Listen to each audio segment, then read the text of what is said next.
The turquoise waters of Tortola, once a symbol of her serene dominion, now felt like a crushing, indifferent void to Queen Mervis.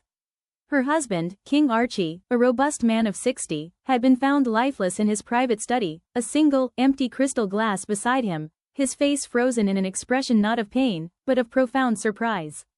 The royal physician spoke of a sudden, catastrophic heart failure, but the whispers in the marble corridors hissed of darker arts, a toxin untraceable, a political silencing.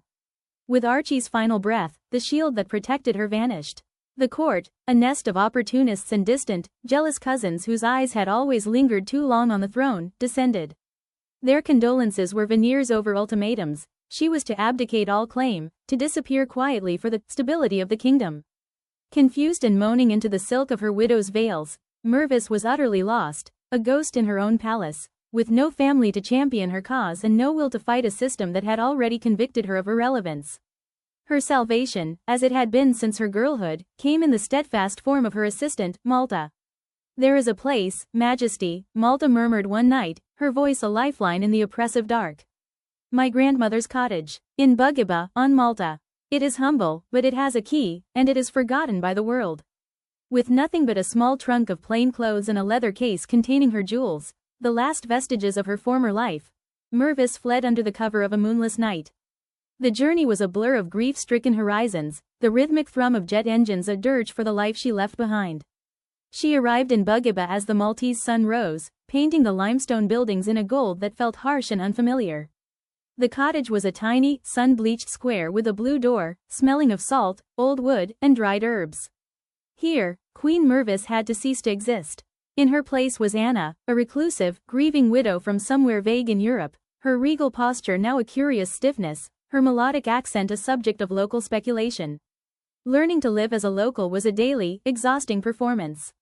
She fumbled with euros at the bustling market, mispronounced the names of fish, and burned simple meals on the archaic stove. The vibrant, noisy camaraderie of the community felt like a wall she could not scale. Her grief was a private island, and she its solitary inhabitant. Love, companionship, even basic friendship, were concepts from a distant shore. Yet, she became aware of a quiet presence across the narrow lane, a man named Leo.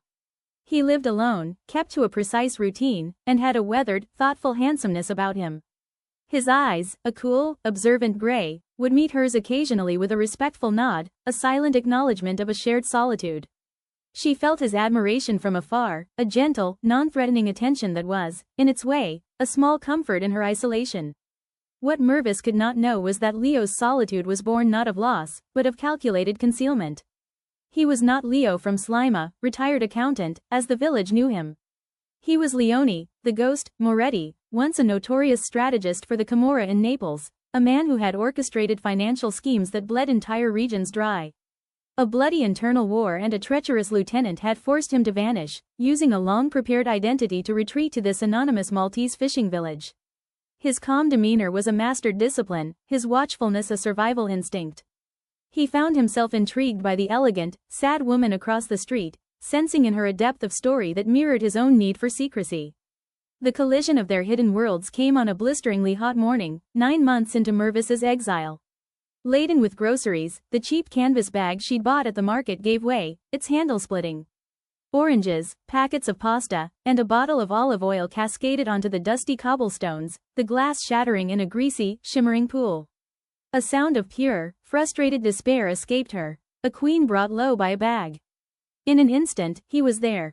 "Permesso," Leo said, his voice a low, calm baritone. He efficiently righted what could be saved, using a clean cloth from his pocket to wipe a tin of tomatoes. His movements were economical, capable, and devoid of any fuss. As he helped gather the remnants, their hands brushed, and he felt a surprising jolt at the despair in her eyes, a look that spoke of a cataclysm far greater than spilled groceries. Grateful and flustered, Mervis invited him in for a coffee, a gesture of desperate normalcy. Over small cups of cafe on her tiny patio, they performed a delicate dance. She spoke of a lost husband in vague terms of illness, he spoke of a quiet life after a stressful career in finance.